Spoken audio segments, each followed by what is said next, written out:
This is part one of a four-part series of Mind and Men, the evolution of mindedness in the West. My name is Noah Ravoy, and I'm joined by my friend Heiðrún to discuss this important topic. Thanks for joining us, Heiðrún. Oh, my pleasure. Thanks for having me back, Noah. Excellent.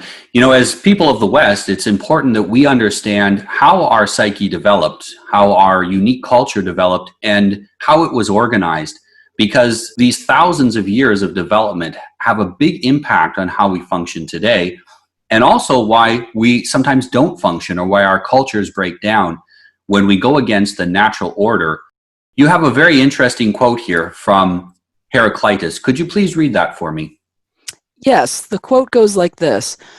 Out of every 100 men, 10 shouldn't even be there. 80 are just targets. 9 are the real fighters, and we are lucky to have them, for they make the battle. Ah, but the one is a warrior, and he will bring the others back. Heraclitus was a pre-Socratic Greek philosopher in Western philosophy, so he predated Socrates. And like all of the early Greek philosophers, the basis of his philosophy was a belief in logos. And you'll see throughout this presentation that we're going to do that logos forms the theme, and that really is the foundation of Western thought and Western civilization. There is definitely a hierarchy of capacity and capability. And it's important to understand this because we live in a society that promotes the idea of equality. And this is unhealthy for everyone involved because we are simply not equal. And when we ignore things that are natural and true and right, we're going to make bad decisions. A lot of what we're going to be talking about today is how to understand that hierarchy. We have a lot of hierarchical triangle-shaped structures in here that help us to explain why there's a hierarchy and actually why it's beneficial for all members who are involved in the hierarchy. There's a typical thought that unless you're at the top of the hierarchy, hierarchies are terrible. The hierarchies, the guy at the top of the hierarchy gets put there by the people lower than him because they understand that it's advantageous to have the one warrior leading them. And it's advantageous to have the 9 high-capacity fighters following him. And they know the value of having these competent people on their side. And so they give them positions of leadership. In a healthy society, that's how leaders are chosen. Exactly. Very good. And most of the society shouldn't even be part of the army. They are a support structure, and we're going to talk about that and what their role is in the society. In the hierarchy, you have the warriors, and within the warriors, you have another hierarchy of war amongst the warriors. Hierarchies are fractal, and they feed one into the next. In part one, we're going to talk about the trifunctional hypothesis. The trifunctional hypothesis was put forth by a man named Georges Dume. He was a French comparative philologist, and we'll get into the depths of that, but I just wanted to briefly mention where that came from. Yes, it's good for us to go back to this early understanding of things to understand how we got here and what made us strong in the first place. Yeah, I think everybody today, especially today, if they are not familiar with this material because they haven't been taught it in school, which is unfortunate. We used to teach Western thought in school. It used to be the foundation of our education system, and it has not been for many years now. You really owe it to yourselves and to your children to learn this because it is an inoculation against all of the alien influences that are trying to undermine and usurp our civilization. Wisdom starts with knowing yourself. If you know and understand yourself, you can then start to interact in the world in a rational and wise way. To know yourself, you need to understand where you came from and what your ancestors did and how they organized themselves, because we are not individuals in a void. We are part of a chain of men and women going back to the earliest history. As a part of that chain, we're influenced by what came before us, and we're going to influence what comes next. It is possible to continue that chain as a civilization by ensuring that we respect and that we honor what our ancestors did and how they organized themselves and the great wisdom that they learned from hard lessons. You know, we learn things now by reading books and listening to podcasts. They learn things by going out and trying them and dying if it didn't work. These hard-won lessons, they were expensive for our ancestors to learn. We have the wonderful value now of being able to learn them in a safe way. There are still some lessons that cannot be learned in safety. They can only be learned in risk. Yes, our ancestors learned from the natural world, and we need to learn from the natural world. And unfortunately, in the modern society, we're learning from a largely artificial world. And that artificial world is becoming more so the more we're inundated with technology and information that we don't glean through our senses, through empirical experience. Nowadays, we sit in an air-conditioned house. Our food comes to us in plastic boxes, and for most of us, we have almost no contact with the natural world. When the illusions that we're living under collapse, we no longer have access to that information that was enabled our ancestors to survive. And so it's important that we start to work our way back to understanding that. During COVID, I've seen the hierarchy is breaking apart. Anti-hierarchy propaganda and people saying how bad it is to be under a hierarchy. But the reality is when we don't have the hierarchy, when we don't have that socialization that comes with that organized socialization, people are breaking apart. It's terrible for people. Well, they talk about flattening the curve, and I pay attention to the propaganda, because that's what all of this is, in my opinion, is propaganda. And when I hear them say flatten the curve, I wonder what they mean by that. Are they referring to a virus, or are they referring to the economy? Are they referring to the society? Are they referring to this trifunctional system that we're going to talk about? It seems that they want to level everything to bring about an equity, which will completely destroy civilization as we know it and turn it into a corporate plantation in which everyone is a slave. These things affected our ancestors' view of the world around them. If a plague came through and your ancestors heard that it was only going to kill the very elderly, they wouldn't be too concerned, because as you got old, you became ready to die. In fact, if you were a warrior, you were ready to die at any time. People had a very different relationship with death back then. They were more concerned with living while they were alive than how long they were going to live. And this is because there was always a lot of unknowns that could kill you at any moment. And I think to a large extent, we're going to have to return to that relationship with death, where it's no longer something scary. It's something, hey, that just like birth is a natural process, death is a natural process as well. And especially as we get older, not fearing it. That doesn't mean that we look for death, but we don't necessarily fear it. And I think that comes from understanding that we are not an individual, but we are part of this network of people, part of this hierarchy. Yes. So on your first slide there that demonstrates the hierarchy, it's DUMÉZIL'S Trifunctional Hypothesis. There are 3 parts to that. Could you explain that for us, please? Yes. Before we do, I just want to briefly talk a little bit about Georges Dumézil himself, just to give the folks a little bit of background about him. He wrote a couple of books. One was called Flamen-Brahman, and the other one was called Mitra Varuna. I hope I'm pronouncing those correctly. And if anyone is interested in what we're going to be going through in this part 1 of the trifunctional hypothesis, and they want to study that in depth, those are the 2 books that I would recommend to them. They are pretty large works. But if you really want to, delve into this in depth, those are the 2 books, Mitra Varuna and Flamen-Brahman. So yeah, if we want to switch to the slide on the trifunctional system itself, we can take a look at that.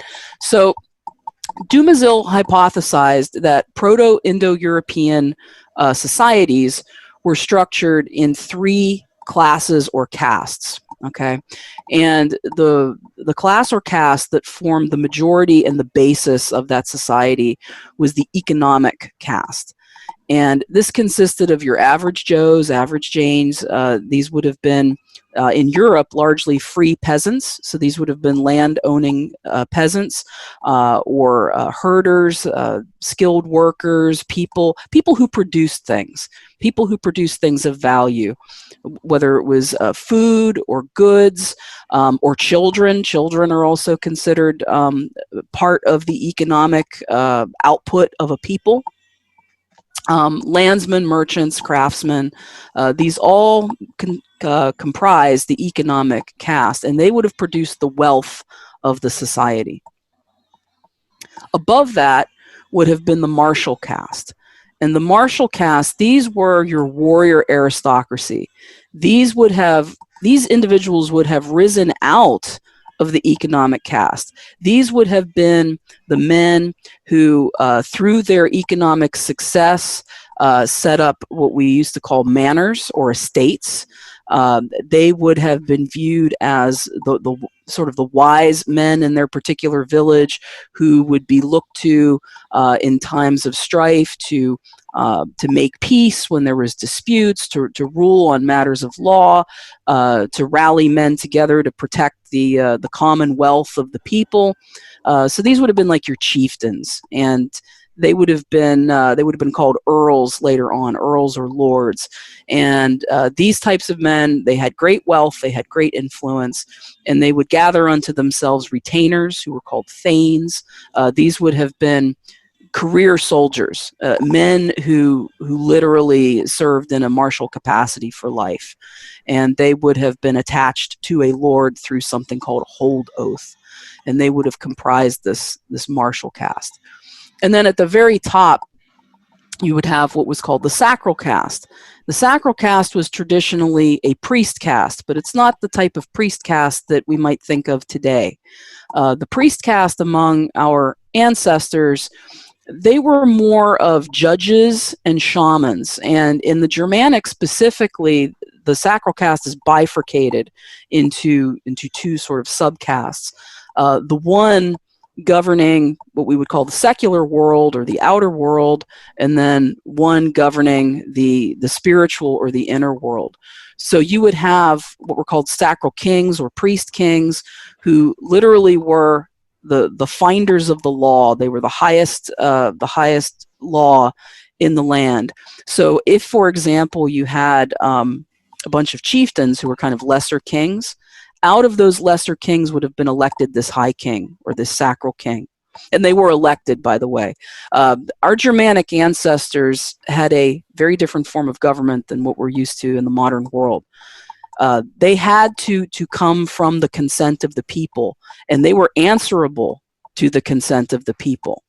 They did not make law, they found law. They found law in two ways. They had to find it in natural law, and they had to find it in customary law, or what was called thew. And if the king found the law to be true in natural law and customary law, then it was seen to be right, good, and true. And that was his function, was to find the law. So this would have been the highest secular role, is this high king or sacral king.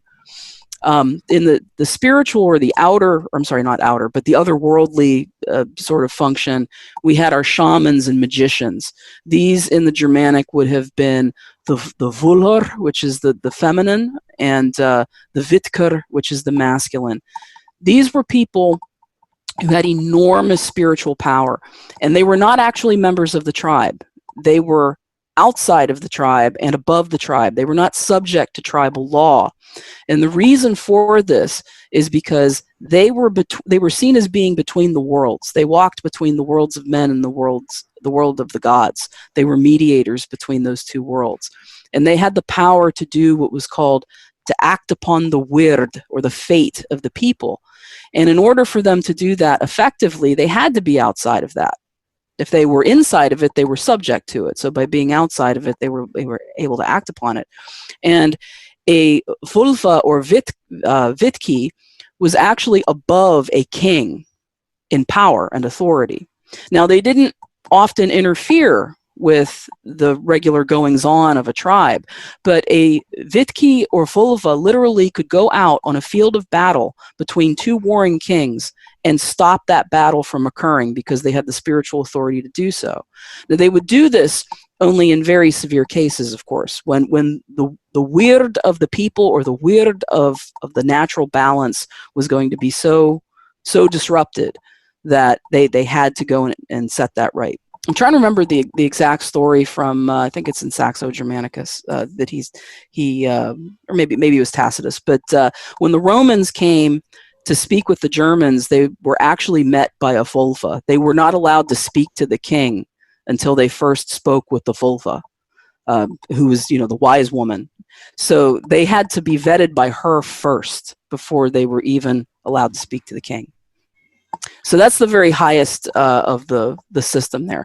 But these different classes and castes, they were interdependent. It was like a complete ecosystem that was all interdependent, and everybody served the commons. They served this common people and this culture.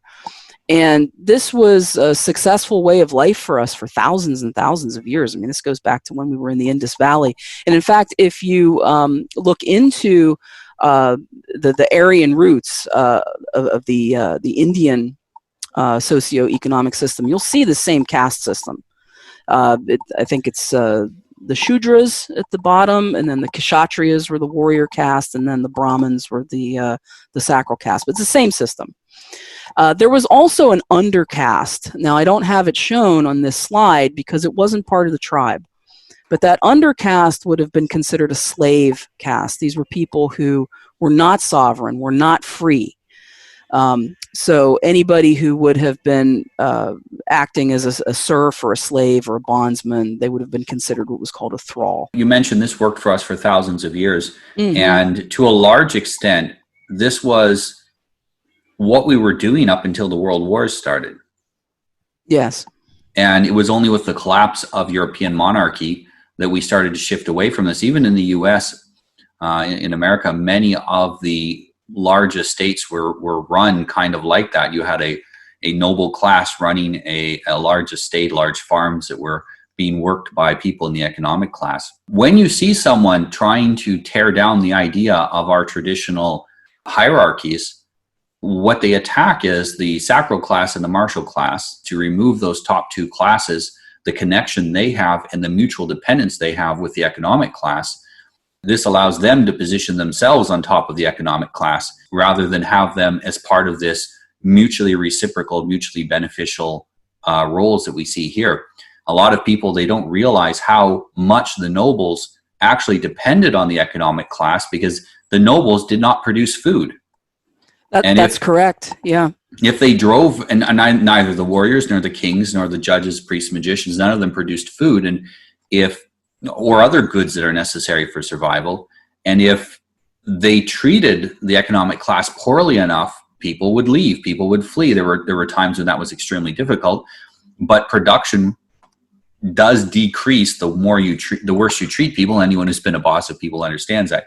You got to treat your people good if you want them to produce. Wise kings outcompeted foolish kings who ate up their nations. One of the advantages of being a peasant in this time is you didn't get sent off to die in a war. I would argue that all three of these castes have been usurped because we do not have free landholders anymore. I mean, if you take a look at how the law has been constructed, and we are not under common law anymore, people. You have to understand, we have been under what is called law merchant for some time. And everybody is a renter now. You're going to lose your land if you don't pay your taxes. Okay, so nobody is a free peasant anymore. What we have is a plantation of thralls.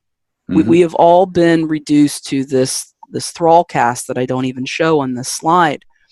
But you're absolutely right in that they've cut the head off of the pyramid. They've replaced the sacral caste with academics and propagandists. They have replaced the martial... And celebrities. Yep. And they have replaced the martial caste with essentially hired corporate thugs. These men are no longer peace officers or protectors of the peace. A warrior in the elder days was charged with keeping the king's peace. It was about peace. It was not about extorting money from the people through unlawful mandates and tyranny and terrorism, which is what we have today. And the economic caste, again, they owned their own property. These were men who owned property, and some women too. And they were the wealth holders and the wealth producers. They actually owned the capital stock of the commonwealth of the land. And now, what do we have? We have serfs working on a plantation. I mean, people who are employed by a company, they're essentially a serf. They don't have any agency. They can't negotiate for anything. They are subject to the dictates of those above them. So I would argue that, yeah, the entire pyramid has been usurped. That's an excellent observation. The serfs, they get used to what they are, and there's no way for them to get out of it. Well, they're made comfortable. They're bribed with comfort and convenience, and they become soft and complacent. Yeah, and when you have people that would naturally fit into the sacral or martial or even the economic area, and they're pushed down into this being a thrall, their sovereignty is taken away from them. They have a hard time functioning in this system. And, I know a lot of incredibly intelligent, capable, competent people that are suffering under this current system because they know there's something wrong. Something is wrong with the system. It is not honoring their place in the hierarchy, and it is not allowing them to fulfill their natural role. And whenever you go against natural law, there is always pain involved. It's suffering. Necessary pain and suffering is easy to endure because you know it will come with a reward in the end. Unnecessary pain and suffering is incredibly demotivating. And I think we're seeing the demotivation of our entire civilization. People are feeling beaten down, and you can really see it with the intentional increase in government control during the COVID and how little people really are responding to it at the moment. And I think people are going to have to break through that lethargy that's come over us from being so long out of our place in society. And it's interesting. This is a hierarchy of sovereign men and women. Sovereign people. Mostly men. Mostly men. Yes. But I would argue that the women are cognitively men. Well, and technically, women who were married were just as sovereign as anyone in the economic system. Of course, they had a king over them, and the king, he had someone over him. Yes, her husband had authority over her, but many of these women had as much or more freedom than women do today. When men would go off to war, when men were in the fields, the women were running the household. Women had quite a bit of power and authority within the Germanic, specifically the Nordic and the Anglo-Saxon. They could speak at Thing. They could sit on councils of war. This is where we get the origin of the shield maiden, the myth of the shield maiden. There's accounts of women who fought in battle. And women, of course, when they became married, they got a ring of keys, which was symbolic of them being the authority of the household. When a man crossed the threshold into the home, he was now under the authority of the matron of that household. The man governed the outer world, but women governed the inner world, and they had absolute authority within the domestic sphere. When you have no authority over anything, you're a thrall. And if we make our women into thralls, then if you're born to a thrall, you're a thrall. We're making our children into thralls as well. It's important to give everyone a place of dignity and respect in our community. There are a lot of very radical young right-wing guys that don't recognize the necessity to ensure that women have a honored place in society. They see them only as baby makers, basically. And this is counterproductive to recreating or to creating a civilization that is functional for us as Western European people. Well, that's a product of our conditioning. For many generations now, we have been conditioned to value only the material and to be consumers. That's it. Just slaves and consumers. So when one has been conditioned to view the world that way, naturally they're going to see the opposite sex as nothing more than a tool to be used. And unfortunately, that is a product of the modern age. And it's not just men who are viewing the opposite sex as a tool to be used for material consumption, but women are doing the same thing to men. The fact that so many women, unfortunately, have come to view men as nothing more than a means of providing resources, whether it's DNA or money or labor, then to be discarded when no longer considered useful or inconvenient. That is just as much a problem. It's just as dehumanizing as the man who views the woman as nothing more than a baby maker. So we really need to resist this influence to view ourselves and one another as nothing more than material goods to be used. If you're ready for the next slide, I think. Yeah, I just want to give the folks one more thing to think on before we move on. A great way to remember how these three functions serve one another and serve the society is what I call the 3 Ps. Preside, protect, or I'm sorry, not preside. That's I'm thinking of another man's. I think that's what's his name? It escapes my memory now. Jack Donovan, he uses the word preside. I use the word provide. Provide, protect, and produce. The sacral caste provides, and we get that from the Old English. The sacral king or the sacral queen, they were considered what was called the loaf giver. It's actually where we get the words lord and lady from. Laftia means loaf giver or giver of bread, and lord comes from lafhord, which means loaf warder or the warder of bread. So I view the sacral caste as providers. They provide, whether it's spiritual nourishment or other nourishment. They are the ones who give that. Of course, the martial caste protects. They protect what is in the interior. They protect the perimeter. They are the enforcers of law and justice. And then the producers, the economic caste produces. So provide, protect, produce. And then just the basic value that holds all of Western civilization together. You don't have to be a scholar in Germanic law. Just remember this simple ethic: a gift for a gift. Again, this is the law of reciprocity, basically, but it's written in our lore. It's written in the Havamal that every gift looks for a gift and that we are obligated to return each gift in kind. So that's how this all works. This whole system is founded upon that premise. Yes, the reciprocity that must be inherent in a sustainable hierarchy. Very good. So let's pass on to the next one, where we talk about how this was seen from a spiritual viewpoint as well. Now, I'm using the Germanic here because it's my area. It's what I'm familiar with. And there were 3 gods of the trifunctions. Now, a god to our ancestors, this was not somebody that they would have subjugated themselves to. The divinities had a psychological meaning. They had a worldly meaning. They were part of the natural world. They were living forces within ourselves and within the whole ecosystem. Okay.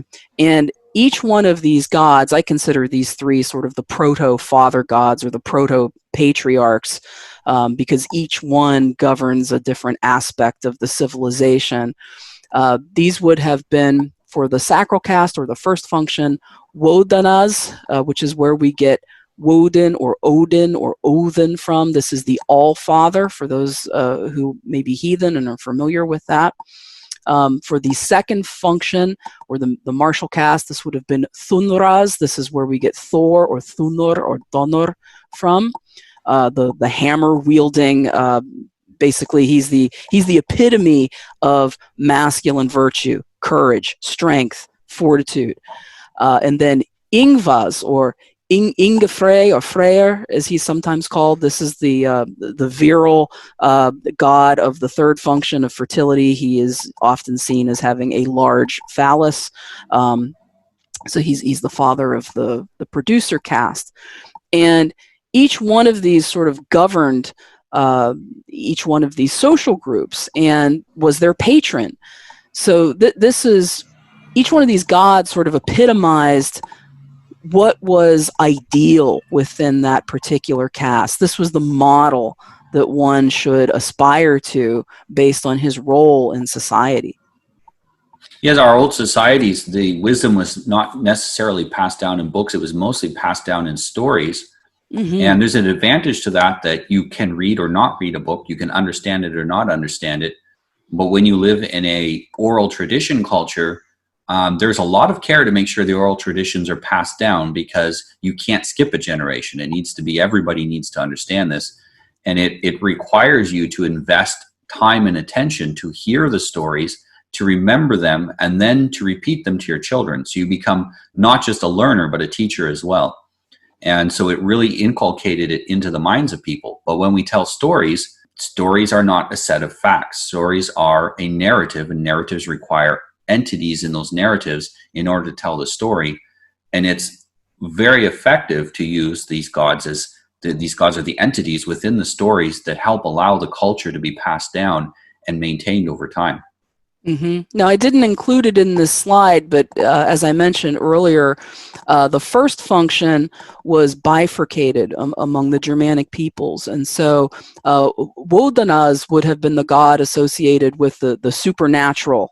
He was a magician. He was a shaman. He was somewhat the equivalent of a Christ figure within the Nordic, although some say Balder also shares that.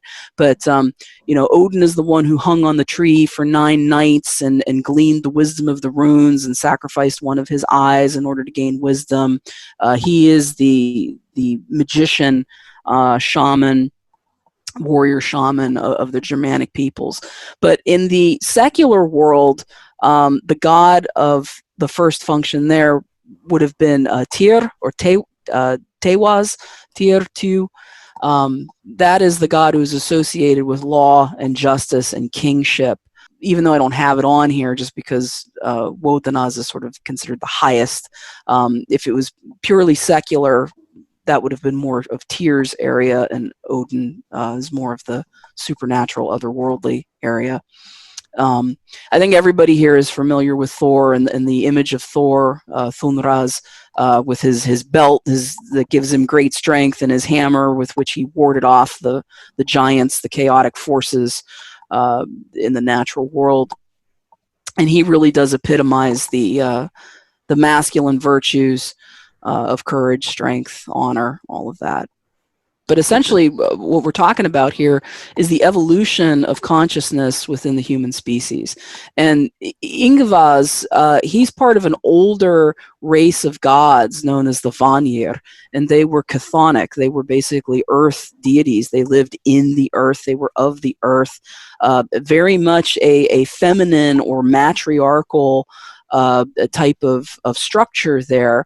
And then the masculine gods evolved out of those. Those would have been the Asir.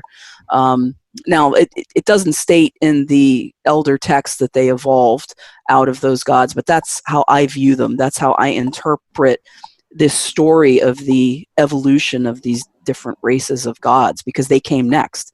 The patriarchal gods conquered the matriarchal gods. And the way I view that is we evolved a higher level of consciousness. The masculine mind evolved out of the feminine mind, and so sublimated the feminine. It's not so much a conquering, but a sublimation of the feminine under that higher masculine mind. And then we evolved again into this divine mind, this mindedness that's capable of reason and logos. And that's where we start to combine the masculine and feminine, work with them in a creative way to act out in the world and to build these wonderful civilizations and all the fruits of that. So yeah, you can look at it as an evolution of consciousness, and the gods tell that story. Let's go on to the next slide here. The castes and classes. Yeah, we talked a little bit about this early on, but there's a story, since we're talking about stories and mythology, this is a good transition. There's a story in the Germanic lore known as Rígstula. It's part of the Eddic poems. And it gives us an actual illustration of how these classes and castes of men evolved. Now, Rig is another name for the Norse god Heimdall, who is seen as being sort of the father of the Nordic peoples, the Germanic peoples. And in this story, Rig visits a couple of couples, married couples, and spends a few nights with them. And one can infer from this that he has sex with the wife, and thereby adds to that union his divine contribution, which then produces these different evolutions of man. Okay, and the first couple who he visits They are described as being dark complected, and they're not very bright. And the product of that is the thrall. Okay, I have in my slide here, son of I, great grandfather, and Edda, great grandmother. So this would be the first generation, and the first generation of men are thralls. They have no agency. They are subject completely to their lower animal appetites. And they're not very beautiful. They're dark, they're squat, they're ugly. They are like the beasts of the earth. Then Rig visits their descendants, right? So this is the second evolution. And again, there are children.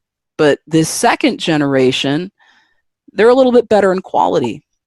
And they're described as being ruddy and of good quality. And this is the son of Afi, grandfather, and Amma, grandmother. So we're now 2 generations in. And that child is called Karl. Okay, and these words, by the way, actually are the words that are used to describe the castes in the Germanic system. Thrall, Karl, Jarl, Kon. And in the Anglo, I think thrall would be the same. Karl is spelled a little differently, C-O-E-R-L. Jarl would be Earl, and then Kon would be king. That's where we get king or kinning. So the second generation here, these would have been the farmers. Now they start to have an appreciation for wealth and how to cultivate wealth and how to invest in property, which again includes children. Now they're investing in their children. They're investing in their land. So this is the beginning, the origin of the producer caste, again, rising up out of thraldom. Then he visits a third time to what would be the third generation, son of father, this is where we get father from, and mulder, where we get mother from. And this generation is described as bright white, able to handle weapons and to use hawks, hounds, and horses, skilled in runes, is advised to seek lordship. Okay, this is directly from the Edda, these quotes that I'm pulling here to describe this caste. So this was the birth of the noble aristocracy. Now man's consciousness has evolved to where he has a capacity for honor and virtue and how to invest in these things. He's beginning to understand how to organize society, how to protect what he has cultivated. So this is the origin of the warrior caste.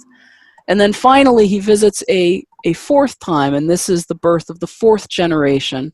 Kon, he's the youngest son of Jarl. And he is described as being skilled in runecraft and other magic, able to understand the speech of birds, i.e. divine language, to quench fire and to heal minds, as in shamanic power, and possesses superhuman strength. Now, what they mean by superhuman strength, I'm not sure, but I have a feeling that this has something to do with being able to blend the masculine and feminine energies. This was seen as a form of magic.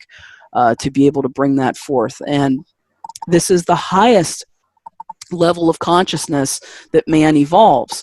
And we see this, I would argue, exclusively within the Indo-European peoples. There's no other people on this earth, no other civilization on this earth that has achieved the heights of mathematics, art, architecture, medicine, everything that we've done, which one might view from an ancient mind as being magic and works of magic. That is what our people have accomplished. And this is at the height of the evolution of consciousness. So this story of Rigsthula, and if anyone's interested, they can read the poem. It's called The Lay of Rig, or Rigsmal, or Rigsthula, depending on which version of the language you're looking at. It's both in the prose Edda and the poetic Edda. They can read this poem, and it tells the story of how the castes of men came into being. And that's it in a nutshell. That's like the Cliff's Notes version of it. It's fascinating. And it is interesting how we can look at the archaeological evidence and see that changes between cultures actually tend to happen fairly quickly. We have the very simple people, and you will see, and there will be 100 years later, a culture developed on top of that has things that the simpler people couldn't have even imagined. These stories actually correspond to what we understand from the archaeological record. Yeah. Now, there's a cautionary tale to be said here. as you can see, it took 4 generations to rise from thrall to king.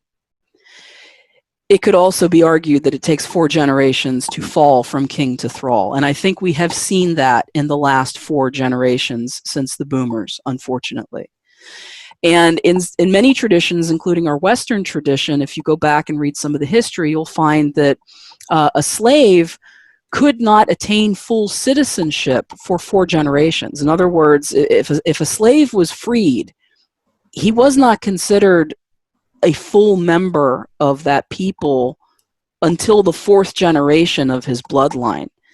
And I think there's something to be said there about how long it would take to integrate into the society, to be fully part of that people. There's an evolution of the blood and an evolution of the mind that has to occur, and that has to occur over generations. There's almost like a purification process, if you will, that I think is suggested here, that happens from generation to generation to generation to generation, that makes that possible. And again, the inverse is also true. So when we stop investing in our children, the next generation is going to be a devolution of the previous. And again and again and again, until that process is interrupted, or until everything is sort of washed back into its base, its material base, and something new is born out of that. I think that's why genius is so rare and spontaneous. You can have a genius who's born to any condition, any family, and I think that's because those base elements sort of just get washed back into the primordial chaos, and something is birthed from that that's sort of random, Now, granted, we cultivate genius more in the Western civilization than in any other, and there's reasons for that, which other thinkers have commented on. Yeah, this is important to keep in mind here, that this can rise or fall within 4 generations. And you brought up a good point that the shift from one level to the other was due to parental investment. And if you think about it, what actually, according to the story, was that there was divine investment into the creation of children. The care and attention that is given to children, we all know that statistically that has a lot to do with how children turn out. And if we want to go back to the previous slides that we had in our mind, I'm not going to actually make it go back, but we have at the top there, we discuss what the divine is, or what those who have divine influence are, and it is allowing our children to have that influence of the highest levels of truth, the logos, that allows us to bring them up to the next level. As parents, we can only, as a parent, it's up to me to decide to invest into my children. The thing is, though, there is a whole generation that has to do that, and a single individual doing it isn't enough to make that massive society-wide change. It is a very interesting concept of how we can, in a relatively short period, evolve and change. We often think evolution in the terms of cultural, social evolution takes tens of thousands of years, but the reality is, as Europeans, we went from being as primitive as any other group of people to landing on the moon in a relatively short period of time. Nobody else has managed to match that, and it has largely to do with our care and concern and cultivation of our genetics through our children. It is the most profitable investment that humanity can make, is in the creation of better and better generations. And that makes a great segue to where I'd like to wrap up for this part, which is the project that you and I are talking about doing to help bring that investment to those who have been abandoned, quite frankly, by our fathers, both at an individual level and at a societal level. There is an opportunity for you to get investment and information and care and concern, or we're working towards providing the kind of training and investment in information that you can start investing in yourself and get that kind of a return. This is something I think that will change the world and has an opportunity to heal much of the damage that we have suffered as a people over the last 4 generations. Noah, do you want to tell them how they can get in touch with us if they're interested in participating in this project and being a part of that evolution of mind that we're talking about? Absolutely. At the moment, we will eventually be creating a website specifically for this project, but at the moment, the best way is to reach me at coach@noahravoy.com and let me know what you're interested in, that this is the project you're interested in, and we will get back to you as we continue to have more videos come out. I'll let you know. We'll put you on a newsletter. And also, as we start to come with some specific training to help you actually work at in investing into yourself, we'll let you know when that training comes out and whatever other opportunities that we create. Sounds great. Excellent. Thank you very much, Heiðrún. We'll be back with part 2 very soon when we both have time to do it. And this is, as I mentioned, a 4-part series here. You can also see our earlier video on the effects of fatherhood investment on childhood, and I'm going to link that at the end of this video. It's definitely worth watching as it all ties in together. Thank you very much, Heiðrún, and I'm looking forward to our next video as we do part 2. You're very welcome. Always a pleasure to talk with you. Have a great day.